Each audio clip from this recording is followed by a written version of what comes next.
Bom, gente, dando continuidade então a segunda parte da aula sobre a nossa língua, eu vou agora explicar o que é neologismo e arcaísmo. Também está no terceiro tópico que eu tinha falado para vocês, que é sobre a língua e suas mudanças. O que são os neologismos? Os neologismos são palavras novas, né, que foram inseridas na língua portuguesa. Essas palavras, como por exemplo a palavra teclar, internet, tablet, iPod, são neologismos, né? Geralmente são palavras vindas do inglês. Antigamente tinham outros significados. Já os arcaísmos são palavras que não são mais usadas, que provavelmente os avós de vocês utilizavam. Por exemplo, a palavra quiçá. Quiçá quer dizer talvez, ou quem sabe, quem saiba. Essas são as palavras, são palavras arcaicas. Arcaísmo vem do que? De coisas arcaicas, coisas antigas, né? E os arcaísmos e os neologismos, eles são são dois elementos da língua que comprovam que a língua portuguesa ela está cada vez mais em constante mudança, porque a cada dia a gente tem palavra nova, a gente tem coisas novas, enfim, é uma das provas, né? Não somente os fatores históricos contribuem com a mudança da língua portuguesa, com a variação da língua portuguesa, como também a mudança, né? As distâncias, a diferença regional. Por exemplo, a palavra menino no Rio, eles falam, no Rio de Janeiro, eles falam menino. Já em Recife, eles falariam menino, certo?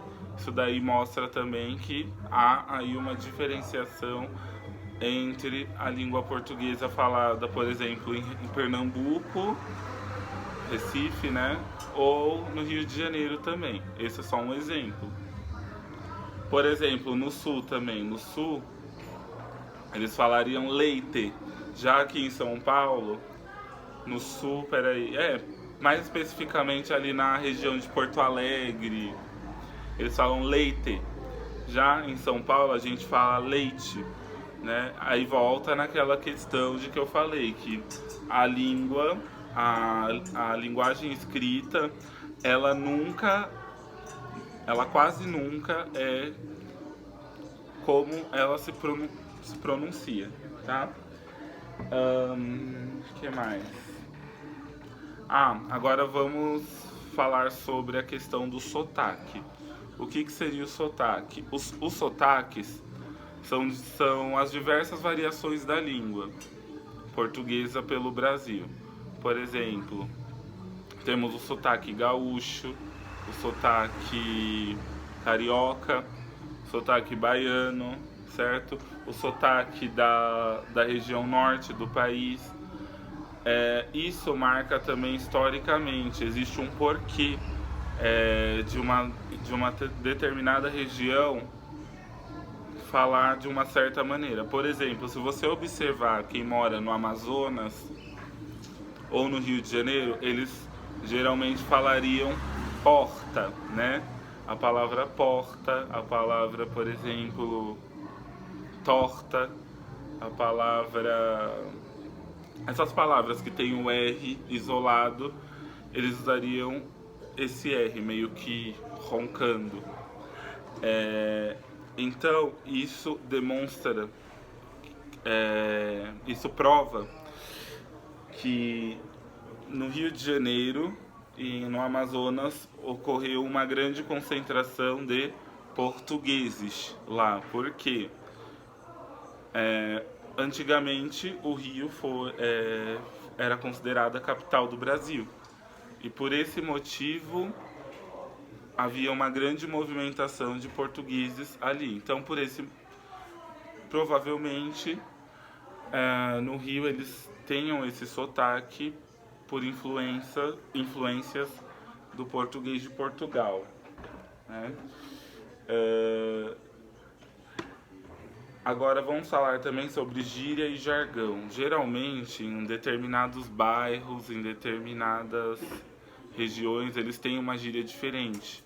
Por exemplo, em São Paulo, a gente fala muito mano, meu, véi, né, mina, né?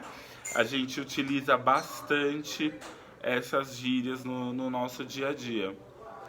Já no Rio, a pessoa, ao invés de te chamar de irmão, de mano, ela vai te chamar do quê?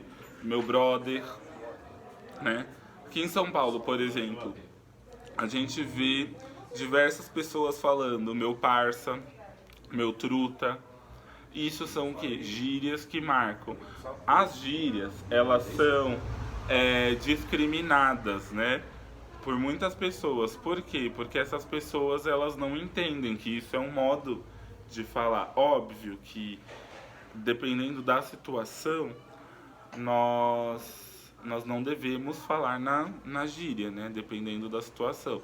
Eu não vou chegar numa reunião de pais falando na gíria, não. Porém, muita gente critica criticam as pessoas pelo modo de elas falar, certo? Agora vamos falar um pouquinho dos jargões. O que são os jargões?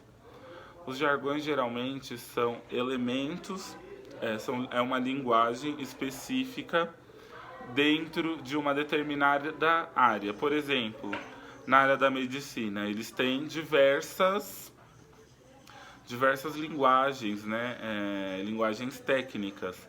Quem entende também de computador vai também falar uma linguagem mais técnica. Isso são jargões, certo? Que eles utilizam entre si para poderem se comunicar. Agora eu vou falar um pouco do preconceito linguístico. Antes de falar do preconceito linguístico, eu vou... acho que caiu um negócio aqui. Eu vou falar primeiramente do que é o preconceito. Preconceito é o quê? É um pré-conceito, é um pré-julgamento do que você acredita ser alguma coisa.